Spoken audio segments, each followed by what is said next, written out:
سچائی میں پھیلنے کی قابلیت ہوتی ہے، مگر پھر بھی پھیلانے والوں کی ضرورت ہے۔ ایک غریب مند آدمی کے دنیا میں صرف دو ہی کام ہوتے ہیں، اول کامران ہوتا ہے، دوم قربان ہوتا ہے۔ انسان مقصد سے عظیم بنتے ہیں، جس قدر عظیم مقصد ہو، اس کے حصول کی لگن بھی ہو تو اس کی عظمت ملتی ہے۔ کسی کے پاس اگر رہنا چاہتے ہو تو تھوڑا اس سے دور رہو۔ جتنا اپنے چاہنے والوں کے قریب رہو گے، تمہاری قدر کم ہوتی جائے گی۔ قانون اور قاعدے کا لحاظ رکھیے۔ دوسروں کو بلا وجہ تنقید کا نشانہ کیونکہ بنا سکتے ہو جب آپ خود ہی قاعدہ توڑ رہے ہیں۔ اپنے کردار سے برائیوں کو نکال کر پھینک دینا وقت کی اہم ضرورتوں میں سے ایک ضرورت ہے۔ خوب کماؤ، مگر خود پرتکلف کھانے کے لیے نہیں بلکہ دوسروں کو کھلانے کے لیے۔ اپنے کھانے میں یتیم کو ساتھ ملا لینے میں بہت برکت ہے، جس سے روزی میں بے تحاشا اضافہ ہوتا ہے۔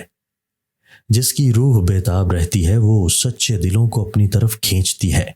اپنی روح کو بےتاب بناؤ اور دوسروں کے دلوں پر راج کرو۔ اصل عبادت یہ ہے کہ تم اللہ کے سچے غلام بن جاؤ۔ اپنے دل کو اللہ کا گھر بنا لو اور ہر لمحہ عبادت میں مشغول رہو، تب جا کر تمہیں اللہ کا قرب نصیب ہوگا۔ جس بندے نے اللہ کے ذکر کو اپنی عادت میں شمار کر لیا، گویا اس نے دنیا اور آخرت کی نعمت کو پا لیا۔ اللہ اسے کبھی تنہا نہیں چھوڑتا، جو اسے ہر لمحہ یاد کرتا ہے۔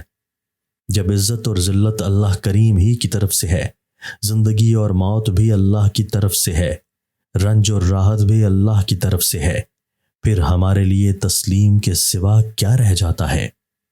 ایک ہی گھر میں پیدا ہونے والے اور ایک ہی دسترخوان پر پلنے والے ایک جیسا مزاج نہیں رکھتے اور نہ فطرت۔ گھوڑا صرف اس وقت بزدل اور ڈرپوک ہوتا ہے جب اس کا سوار بھی بزدل ہو جائے۔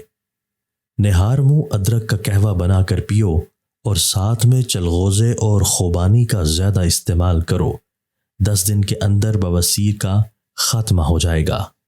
آج کا انسان سکون کی خاطر آسمانوں کے دروازے کھولنے چلا ہے، مگر اس سے دل کا دروازہ نہیں کھلتا۔ ہر طاقتور کے اوپر ایک طاقت مسلط ہے جو شاید محسوس نہ ہو، لیکن یہ اپنا کام کر رہی ہے۔ جب تک انسان مستقبل کی آنے والی مصیبتوں کی منصوبہ بندی کرتا رہے گا، ہمیشہ جوان رہے گا اور کامیاب رہے گا، کوئی مصیبت اس کا کچھ نہیں بگاڑ سکتی۔